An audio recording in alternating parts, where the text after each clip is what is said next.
आज हम डॉक्टर भीमराव अंबेडकर के जीवन की प्रेरणादायक यात्रा को जानेंगे, जिन्होंने एक वंचित समाज से उठकर भारत के संविधान निर्माता के रूप में अपनी पहचान बनाई। उनकी शिक्षा, जाति भेदभाव के खिलाफ संघर्ष और एक लोकतांत्रिक और समावेशी भारत के निर्माण के उनके दृष्टिकोण पर गहराई से विचार करेंगे। जानेंगे कि कैसे उन्होंने दलितों और पिछड़े वर्गों के अधिकारों के लिए आंदोलन किए, सामाजिक सुधारों का नेतृत्व किया और अंततः बौद्ध धर्म को अपनाकर भारतीय इतिहास में अमिट छाप छोड़ी।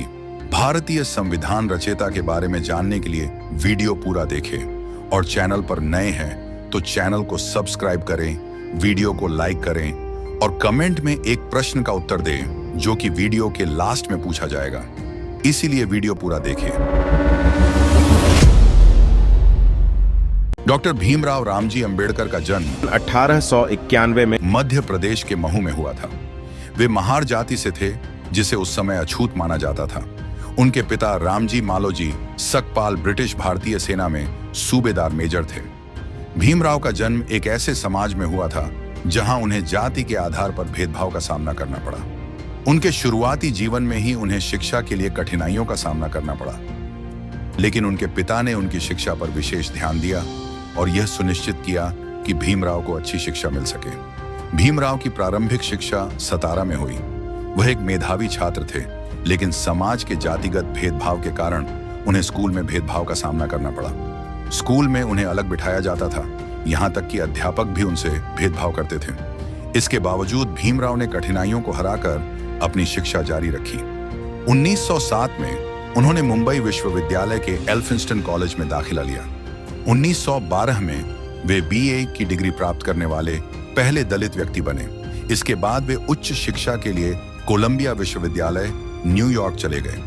1915 में उन्होंने एमए की डिग्री प्राप्त की और 1916 में उन्होंने पीएचडी की उपाधि प्राप्त की। इसके बाद उन्होंने लंदन स्कूल ऑफ इकोनॉमिक्स से डॉक्टरेट की डिग्री प्राप्त की और ग्रेज इन से बैरिस्टर की पढ़ाई भी की। भारत लौटने के बाद भीमराव अंबेडकर ने जातिगत भेदभाव के खिलाफ आवाज उठाई। उन्होंने देखा कि भारतीय समाज में निम्न जातियों के साथ बहुत अन्याय हो रहा है। 1927 में उन्होंने महाड़ सत्याग्रह का नेतृत्व किया, जिसका उद्देश्य अछूतों को सार्वजनिक जल स्रोतों का उपयोग करने का अधिकार दिलाना था। उन्होंने 1930 के दशक में पूना समझौते में भी महत्वपूर्ण भूमिका निभाई, जहां दलितों के अधिकारों की रक्षा के लिए संघर्ष किया गया। अंबेडकर का सबसे महत्वपूर्ण योगदान भारतीय संविधान का निर्माण है।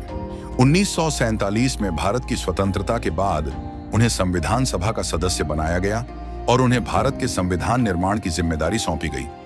उन्होंने एक ऐसे संविधान का निर्माण किया जो सभी नागरिकों को समानता, स्वतंत्रता और बंधुत्व का अधिकार देता है। संविधान में उन्होंने दलितों और पिछड़े वर्गों के लिए विशेष आरक्षण की व्यवस्था की ताकि उन्हें समान अवसर मिल सके। उन्होंने सामाजिक न्याय और समानता को अपने जीवन का मूल मंत्र बनाया और इसे संविधान में भी जगह दी। भीमराव अंबेडकर ने महसूस किया कि हिंदू धर्म की जाति व्यवस्था में सुधार संभव नहीं है। इसलिए उन्होंने 14 अक्टूबर 1956 को नागपुर में अपने हजारों अनुयायियों के साथ बौद्ध धर्म अपना लिया। उनके इस कदम का उद्देश्य जाति आधारित भेदभाव से मुक्ति पाना और समानता का जीवन जीना था। उन्होंने अपने अनुयायियों को भी जातिवाद छोड़कर बौद्ध धर्म अपनाने की प्रेरणा दी।